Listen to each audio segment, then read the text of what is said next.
तब हजरत मोहम्मद सल्लल्लाहु अलैहि वसल्लम की उम्र 6 साल थी। मक्का के कई बच्चों के साथ वो एक दिन खेल रहे थे। समय शाम का था, लगभग अंधेरा होने वाला था। मक्का के उन बच्चों में हजरत मोहम्मद सल्लल्लाहु अलैहि वसल्लम भी थे। जब शाम खत्म हुई और अंधेरा छाने लगा, ठीक उसी समय एक एक करके बच्चों के पिता उस मैदान में आने लगे। कोई पिता अपने बच्चे को हवा में उठाकर प्यार कर रहा है, तो कोई दूसरे का हाथ पकड़कर घर की ओर चल रहा है। तब दया के नबी और करुणा के नबी हजरत मोहम्मद सल्लल्लाहु अलैहि वसल्लम एक तरफ खड़े होकर उस दृश्य को टकटकी लगाए देख रहे थे। उनके छोटे से दिल में एक लगातार दर्द उठ रहा था। ये दृश्य देखकर उन्होंने खेल रोक दिया और गंभीर अवस्था में धीरे कदमों से घर की ओर चल पड़े। हाय अल्लाह, मन में जैसे कोई अजीब एहसास, कोई अजीब उदासी थी। उनकी छोटी सी परछाई भी लंबी होकर रास्ते की धूल में जैसे मिल रही थी। घर लौटकर उन्होंने देखा कि उनकी ममता बई माँ आमिना घर के कोने में बैठी हैं। घर की एक तरफ मिट्टी के दिए की रोशनी में उनका चेहरा भी उदासी से भरा दिख रहा था। बाल नबी हजरत मोहम्मद सल्लल्लाहु अलैहि वसल्लम ने अपना सिर अपनी माँ की गोद में रख दिया। कुछ देर खामोशी में दुखी रहे। बहुत देर बाद आखिरकार वो खामोशी टूटी। छोटे नबी हजरत मोहम्मद सल्लल्लाहु अलैहि वसल्लम ने अपनी माँ से कहा, अम्मी जान, आज खेल खत्म होने पर सबके पिता आए थे। एक के पिता ने उसे गोद में उठा लिया, दूसरे के पिता उसके लिए खजूर लेकर आए थे। बहुत प्यार से वो खजूर खिलाए। खेल खत्म होने पर सब अपने पिता के साथ खुशी, उल्लास और हर्ष के साथ घर लौट गए। अम्मी जान, मेरे अब्बा कहाँ हैं? वो क्यों कभी नहीं मुझे लेने आते? अल्लाह, हमारे प्यारे बाल नबी हजरत मोहम्मद सल्लल्लाहु अलैहि वसल्लम ने कितनी आर्द्रता और विनय के साथ दिल में दर्द लेकर ये बातें अपनी माँ से कही। तब छोटे नबी की बात सुनकर आमिना का दिल भी दर्द से कांप उठा। जो सवाल वो इतने दिनों से टाल रही थीं, आज वही सवाल उनके सामने था। उन्होंने गहरी सांस ली और मोहम्मद सल्लल्लाहु अलैहि वसल्लम के सिर पर हाथ फेरा, उन्हें प्यार से चूमा। माँ आमिना की आंखें तब तकलीफ से छलक रही थी। फिर आमिना ने बाल नबी से कहा, तुम्हारे अब्बा वो तो एक बहुत दूर के सफर पर गए हैं, ऐसी जगह गए हैं जहां से कोई वापस नहीं आता बेटा, वो अल्लाह के पास है। छोटे नबी हजरत मोहम्मद सल्लल्लाहु अलैहि वसल्लम ने ये बात सुनकर माँ आमिना से तब कहा, अल्लाह के पास? अच्छा अम्मी, क्या वो हमें देख पाते हैं? तब हजरत आमिना रज़ियल्लाहु ताला अन्हु ने कहा, हाँ बेटा, वो आसमान से हमें देखते हैं। तुम्हारे अब्बा देखते हैं कि उनका बेटा कितना अच्छा, कितना शांत है। वो तुम्हें बहुत प्यार करते हैं बेटा। बाल मोहम्मद सल्लल्लाहु अलैहि वसल्लम माँ की बातें समझने की कोशिश करने लगे। उन्हें लगा कि उनके पिता शायद आसमान के किसी तारे के बीच रहते हैं, लेकिन उनका मन तब मान नहीं रहा था। वो अपने पिता को छूना चाहते थे, उनके अस्तित्व को महसूस करना चाहते थे। फिर बाल नबी हजरत मोहम्मद सल्लल्लाहु अलैहि वसल्लम ने तब अपनी माँ आमिना से कहा, अम्मी जान, क्या मैं कभी अब्बा को देख नहीं पाऊंगा? अच्छा, उनका घर कहाँ है? वो कहाँ सोते हैं? छोटे मोहम्मद की ये बात सुनकर आमिना अब आंसू नहीं रोक पाई। उन्होंने मोहम्मद सल्लल्लाहु अलैहि वसल्लम को तब गले लगा लिया। उनके पिता को क्या हुआ है? वो कहाँ हैं? उनकी आर्द्रता से उनका दिल जैसे फटा जा रहा था। तकलीफ भरे मन से तब माँ आमिना ने कहा, तुम्हारे अब्बा इस दुनिया में नहीं हैं। तुम्हारे जन्म से पहले ही वो अल्लाह की पुकार पर इस दुनिया को छोड़कर चले गए हैं। बस उनका शरीर यसरिब की मिट्टी में अभी भी सोया हुआ है बेटा। यसरिब शब्द बाल मोहम्मद के कानों में कर्कश रूप से गूंज उठा। तब नबी जी ने सोचा, मिट्टी में सोए हैं? ये बात वो पूरी तरह न समझे हो, लेकिन इतना जरूर समझे कि उनके पिता का कोई न कोई निशान वहां है। उनकी बाल सुलभ सरलता में उन्होंने एक दृढ़ फैसला लिया। फिर छोटे मोहम्मद सल्लल्लाहु अलैहि वसल्लम ने अपनी माँ आमिना से कहा, अम्मी जान, मैं अब्बा के पास जाऊंगा। वो जहाँ सोए हैं मैं वो जगह देखना चाहता हूँ। क्या तुम मुझे ले चलोगी? आमिना का दिल अंदर तक कांप उठा। इस लंबी खतरनाक राह को पार करके छोटे बच्चे को लेकर वो कैसे जाएंगी? लेकिन मोहम्मद सल्लल्लाहु अलैहि वसल्लम की आंखों में देखकर वो ना नहीं कर पाई। इस मासूम आंखों की आर्द्रता को वो कैसे अनदेखा करती, वो कैसे लौटा देती? उन्होंने तब सोचा, शायद यही नियति है। शायद पिता की कब्र की मिट्टी उनके दिल के इस खालीपन को थोड़ा बहुत शांत कर देगी। तब आमिना ने अपना आंसू पोंछते हुए मोहम्मद सल्लल्लाहु अलैहि वसल्लम से कहा, हाँ मैं तुम्हें ले जाऊंगी। हम यसरब जाएंगे। तुम्हारे अब्बा की कब्र के पास खड़े होकर तुम उनके लिए दुआ करना, वो तब बहुत खुश होंगे। एक लंबी यात्रा की तैयारी शुरू हुई, वो यात्रा जो एक बच्चे के जीवन को हमेशा के लिए बदल देगी। अगले दिन भोर की रोशनी होते ही मक्का के जाने पहचाने रास्ते को पीछे छोड़कर 3 जानों का छोटा सा काफिला चल पड़ा। 2 ऊंट, एक पर माँ आमिना और बाल मोहम्मद, दूसरे पर उम्मे ऐमन रजी अल्लाह ताला अन्हा। रेगिस्तान की विशालता धीरे धीरे उन्हें निगलने लगी। बहुत लंबे समय बाद रेगिस्तान में रात उतर आई। आसमान में लाखों करोड़ों तारे थे। एक जगह आराम करने के लिए ऊंट तब रुक गए। उम्मे ऐमन ने खजूर और पानी आमिना की ओर बढ़ाया। इधर मोहम्मद सल्लल्लाहु अलैहि वसल्लम ने तब माँ आमिना से कहा, अम्मी जान, क्या अब्बा उन तारों में से किसी एक से हमें देख रहे हैं? तब आमिना हंसकर बोली, शायद देख रहे हैं और सोच रहे हैं, मेरा बहादुर बेटा कितनी लंबी राह पार करके हमारे पास आ रहा है। जानते हो तुम्हारे अब्बा कैसे दिखते थे? तब मोहम्मद सल्लल्लाहु अलैहि वसल्लम ने कहा, कैसे दिखते थे मेरे अब्बू जान? फिर हजरत आमिना रजी अल्लाह ताला अन्हा ने कहा, वो कुरैश के बीच सबसे सुंदर पुरुष थे। उनके मुंह से जैसे नूर झड़ता था। वो जब हंसते थे तो लगता था कि चारों ओर रोशनी हो गई है। वो बहुत दयालु थे। कोई गरीब दुखी आदमी उनके पास से खाली हाथ नहीं लौटता था। तब उम्मे ऐमन ने पास से कहा, बिल्कुल सही कहा, अब्दुल्ला जैसा इंसान नहीं हो सकता। मैंने अपनी आंखों से देखा है, वे अपना खाना भी दूसरों को दे देते थे। मोहम्मद, मैं तुम्हारे अंदर तुम्हारे अब्बा की वो परछाई देखती हूँ। बाल मोहम्मद मुग्ध होकर तब उम्मे ऐमन रजी अल्लाह ताला अन्हा की बात सुन रहे थे। अपनी कल्पना की आंखों से वो अपने पिता की एक तस्वीर बना रहे थे। ये कहानियां उनकी लंबी यात्रा के कष्ट को भुला रही थीं। वो केवल एक कब्र देखने नहीं जा रहे थे, वो जा रहे थे अपने कल्पना के उस महान पिता की स्मृति के निशान को छूने। आखिरकार लंबी यात्रा के बाद वे यसरब पहुंचे। हरे भरे खजूर के बागान और शांत वातावरण ने उनका स्वागत किया। बनु नज्जार कबीले के माँ के रिश्तेदारों के घर वे ठहरे। वहाँ एक महीना जैसे सपनों की तरह बीता। छोटे मोहम्मद सल्लल्लाहु अलैहि वसल्लम हम उमर मामू के बेटों के साथ खजूर के बागान में दौड़ते थे। वो खजूर के बागान में सारा दिन उनके साथ खेलकर गुजारते थे। इस तरह उनके दिन तेजी से बीत गए। जीवन में पहली बार उन्हें एक परिपूर्ण परिवार का स्नेह मिला। एक दिन सुबह आमिना ने अपने छोटे मोहम्मद सल्लल्लाहु अलैहि वसल्लम का हाथ पकड़ा और कहा, मोहम्मद, आज तैयार हो जाओ, आज हम तुम्हारे अब्बा के पास जाएंगे। छोटे मोहम्मद सल्लल्लाहु अलैहि वसल्लम का दिल एक अनजानी उत्तेजना से कांप उठा। इसके बाद वे पैदल चलते चलते दार अल नाबिगा नामक एक जगह पहुंचे। वहां कुछ कब्रों के बीच एक साधारण मिट्टी के टीले के सामने आकर हजरत आमिना रजी अल्लाह ताला अन्हा रुक गईं। उनका गला रोने से रुंध गया था। आमिना ने रोते और कांपते हुए कहा, हे मोहम्मद, यहीं सोए हैं तुम्हारे अब्बा। छोटे मोहम्मद सल्लल्लाहु अलैहि वसल्लम स्तब्ध रह गए। ये वो जगह है, इस मिट्टी के नीचे ही मेरे अब्बा हैं। वो कब्र की ओर एक कदम, दो कदम आगे बढ़े, फिर जमीन पर बैठ गए। अपने छोटे हाथों से उन्होंने कब्र की मिट्टी को छुआ। जन्म के बाद ये पहली बार था कि उन्होंने अपने पिता को छुआ था। हालांकि वो स्पर्श ठंडी मिट्टी के जरिए था। उनके अंदर का सारा दर्द, सारा गुस्सा जैसे बांध टूटी बाढ़ की तरह बाहर निकल आया। वो फूट फूट कर रोने लगे। छोटे मोहम्मद सल्लल्लाहु अलैहि वसल्लम रोते रोते तब अपने पिता से बोले, अब्बा, मैं आया हूँ, आपका मोहम्मद आया है। आप क्यों बात नहीं कर रहे हैं? बस एक बार मुझसे बात कीजिए। उनके रोने से आसमान हवा तब भारी हो उठे। माँ आमिना और उम्मे ऐमन उन्हें गले लगाकर तब रोने लगी। उस दिन का वो दृश्य महाकाल का एक करुणतम अध्याय था। एक बेटे ने अपने न देखे पिता को एक शांत मिट्टी के ढेर में ढूंढ लिया था।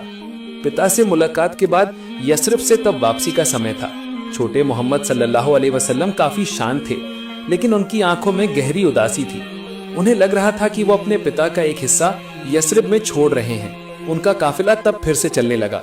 रेगिस्तान के बीच मक्का और मदीना के बीच की एक जगह पर सफर की थकान और मन के बोझ से आमिना अचानक बीमार पड़ गईं। उनका शरीर तब बुखार से तप रहा था।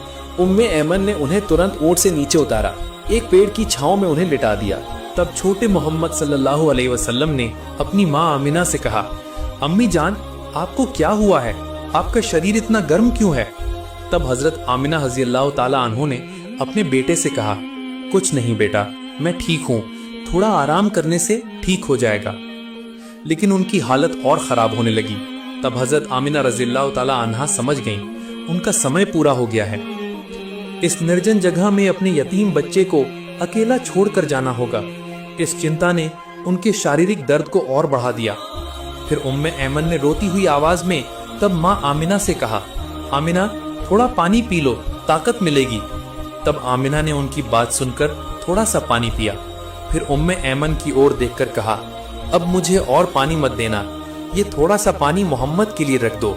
मक्का अभी बहुत दूर है, रास्ते में उसे प्यास लगेगी। इस अंतिम पल में भी वो बच्चे के बारे में सोच रही थीं।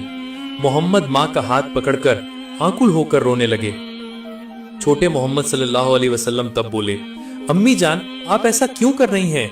आप ठीक हो जाएंगी। हम एक साथ मक्का वापस जाकर दादा जान के पास चलेंगे।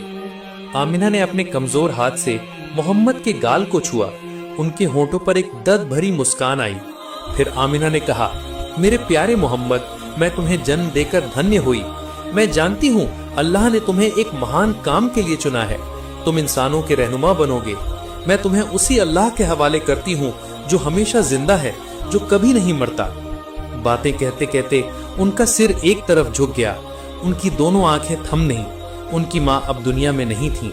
छोटे मोहम्मद सल्लल्लाहु अलैहि वसल्लम तब रोते हुए बोले, अम्मी जान उठो, बात करो अम्मी जान। अम्मी जान की तब कोई आवाज नहीं थी। उम्मे ऐमन फूट फूट कर रोने लगी। तब उन्होंने बाल नबी हजरत मोहम्मद सल्लल्लाहु अलैहि वसल्लम से कहा, तुम्हारी अम्मा वो हमें छोड़कर चली गई हैं, वो अल्लाह के पास चली गई हैं। ये दृश्य देखकर छोटे मोहम्मद सल्लल्लाहु अलैहि वसल्लम की दुनिया जैसे एक पल के लिए थम गई। जिस पिता को उन्होंने कब्र की मिट्टी में ढूंढा था, इस बार उसी माँ की गोद में उन्होंने उसे खो दिया। उन्होंने अपनी माँ के बेजान शरीर को गले लगाया और इस तरह चीख चीख कर रोने लगे कि रोने की आवाज से जैसे पत्थर भी पिघल रहे थे। उस दिन उस निर्जन जगह में उम्मे ऐमन ने अपने हाथों से कब्र खोदकर अपनी प्यारी मालकिन को दफन किया। ये दृश्य 6 साल के एक बच्चे ने पत्थर की तरह खड़े होकर देखा, कैसे उनकी दुनिया का आखिरी सहारा रेगिस्तान की रेत में समा गया। वापस लौटते समय एक ऊंट खाली था। वो खाली ऊंट जैसे एक जीते जागते खालीपन का प्रतीक था। जो बच्चा माँ का हाथ पकड़कर पिता को ढूंढने गया था, आज माँ बाप दोनों को खोकर लौट रहा है। हाय अल्लाह, बाल नबी का मन तब कितना उदासी से भरा रहा होगा। वो दृश्य याद करने पर आज भी हर इंसान का दिल जैसे कांप उठता है। छोटे नबी हजरत मोहम्मद सल्लल्लाहु अलैहि वसल्लम के आंसू तब सूख चुके थे, लेकिन उनके दिल में जो रक्तस्राव शुरू हुआ था वो कभी रुकने वाला नहीं था। तब हजरत मोहम्मद सल्लल्लाहु अलैहि वसल्लम की उम्र केवल 9 साल थी।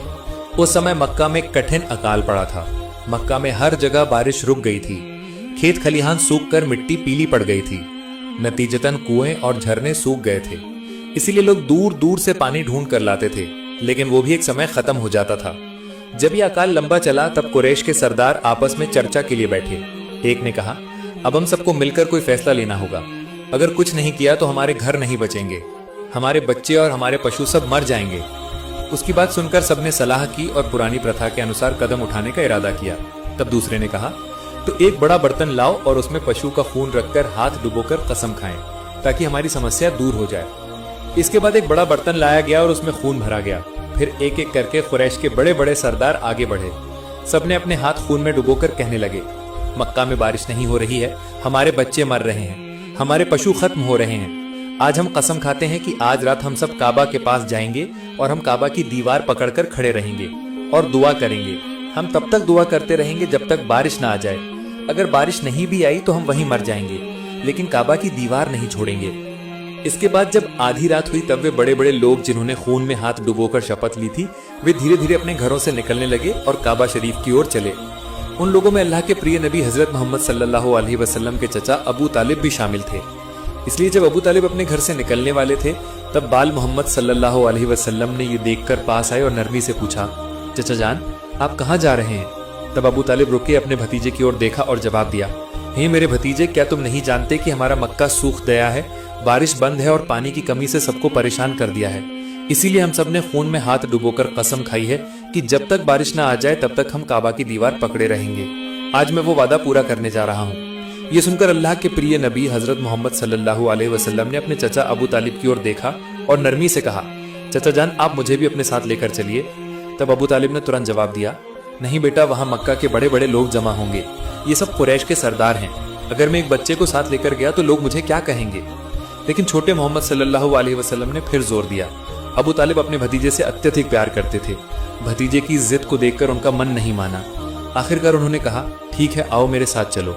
इस तरह अबू तालिब ने अपने छोटे भतीजे हजरत मोहम्मद सल्लल्लाहु अलैहि वसल्लम का हाथ पकड़ा और उन्हें साथ लेकर चल दिए। इसके बाद दोनों एक साथ चलते चलते खाना काबा के पास पहुंच गए। उधर मक्का के तमाम बड़े सरदार एक एक करके काबा के पास जमा हुए।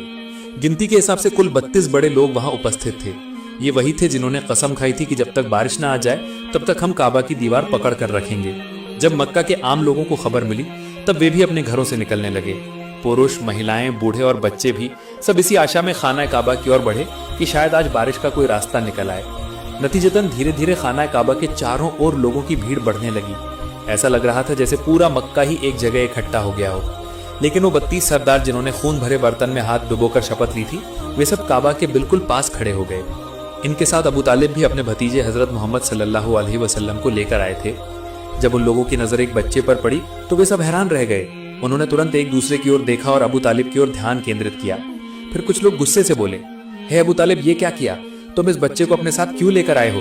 क्या तुम नहीं जानते कि हम सब मक्का के बड़े बड़े लोग हैं? इस बच्चे का यहाँ कोई काम नहीं है। अबू तालिब ये सुनकर अपने भतीजे की ओर देखे और नरमी से बोले, हे मेरे भतीजे, जाओ पीछे जाकर बैठ जाओ। अल्लाह के प्रिय नबी हजरत मोहम्मद सल्लल्लाहु अलैहि वसल्लम ने तुरंत चुपचाप पीछे हट गए और मजमे के पीछे जाकर बैठ गए। इसके बाद वो 32 सरदार आगे बढ़े और सबने काबा घर की दीवार को मजबूती से पकड़ा। फिर एक साथ जोर जोर से पुकारने लगे, हे काबा को बनाने वाले अल्लाह, हम पर पानी बरसाओ, बारिश दो। सब रोते रोते दुआ करने लगे, लेकिन आसमान में कोई बादल नहीं आया। इसी तरह दुआ करते करते पूरी रात बीत गई, लेकिन कोई असर नहीं हुआ। इसके बाद जब सुबह हुई तब भी आसमान में बारिश का कोई निशान नहीं था।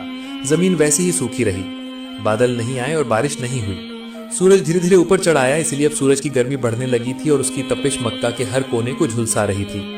वे लोग जो रात भर बारिश के लिए फरियाद कर रहे थे, दिन होने के बाद भी वो काबा घर की दीवार पकड़े खड़े रहे और बार बार वही दुआ करते रहे, लेकिन आसमान बिल्कुल साफ था।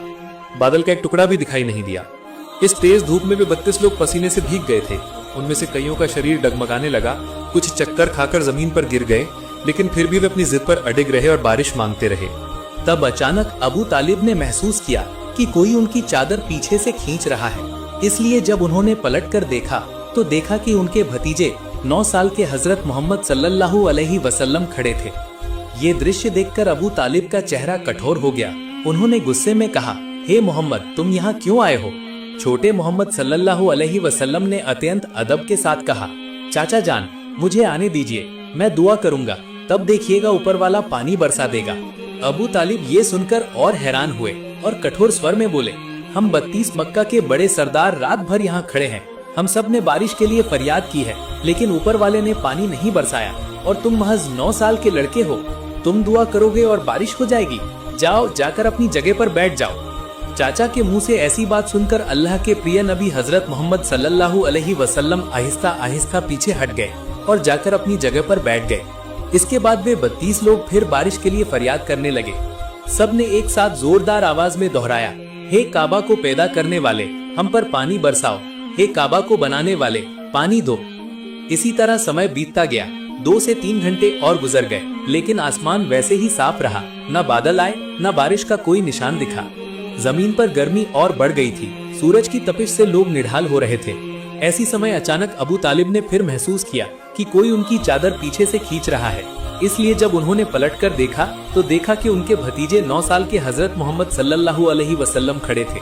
तब अबू तालिब के चेहरे पर गुस्से का निशान दिखा। उन्होंने कठोर स्वर में कहा, हे मेरे भतीजे मोहम्मद, तुम फिर यहाँ क्यों आए हो? ये सुनकर प्रिय नबी सल्लल्लाहु अलैहि वसल्लम ने अत्यंत नरमी से कहा, चाचा जान, मैं इस बार पानी मांगने नहीं आया हूँ, मैं तो आपका पसीना पोंछने आया हूँ। नबी करीम सल्लल्लाहु अलैहि वसल्लम ने अपनी चादर को संभाला और प्यार से अपने चाचा अबू तालिब के मुंह से पसीना पोंछा। ये देखकर अबू तालिब का दिल पिघल गया और उन्होंने अपने छोटे भतीजे को गले लगा लिया। इसी समय छोटे मोहम्मद सल्लल्लाहु अलैहि वसल्लम ने धीरे से कहा, चाचा जान, मुझे आगे आने दीजिए, मैं एक काम करूंगा और ऊपर वाला पानी बरसा देगा। ये बात सुनकर पास खड़ा एक आदमी चिल्ला उठा, हे मक्का के लोगों, खुशखबरी, पानी आ गया है। लोग हैरान हुए और मोहम्मद सल्लल्लाहु अलैहि वसल्लम की ओर ध्यान दिया। सबने पुकारा, हे मोहम्मद, चले आओ, जल्दी चले आओ। मोहम्मद सल्लल्लाहु अलैहि वसल्लम आगे बढ़े और काबा के पास खड़े होकर पूछा, तुम लोग क्या कर रहे थे? लोगों ने कहा, हम बारिश के लिए दुआ कर रहे थे। तब मोहम्मद सल्लल्लाहु अलैहि वसल्लम ने कहा, जब तुम दुआ कर रहे थे तब मैं पीछे था, अब जब मैं दुआ करूंगा तो तुम सब मेरे पीछे खड़े रहोगे। ये सुनकर 20 लोग अदब से पीछे हट गए, लेकिन 12 सरदार ने अहंकार से कहा, ये 9 साल का लड़का आगे और हम पीछे, हमारी इज्जत कम होगी।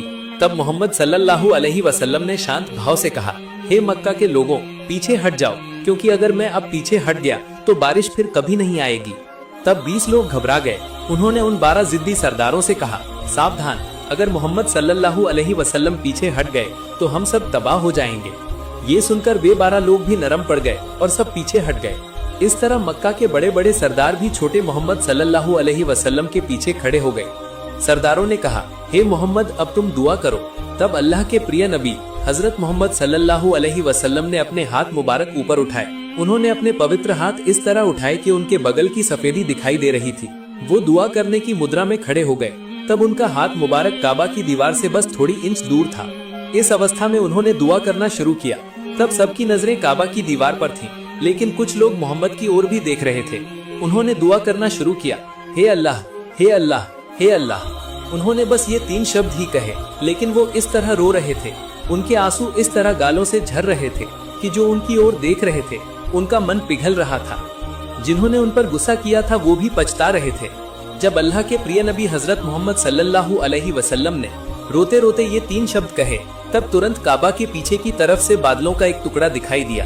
किसी को कुछ समझ में आने से पहले ही वो बादल का टुकड़ा मक्का के ऊपर आ गया। तुरंत ही पूरा आसमान काला हो गया और कुछ ही पलों में मूसलधार बारिश शुरू हो गई। बारिश इतनी तेज और इतनी जोर से हो रही थी कि मक्का की पूरी जमीन पानी से भीग गई। जो लोग बारिश चाहते थे वे सब खुश हो गए।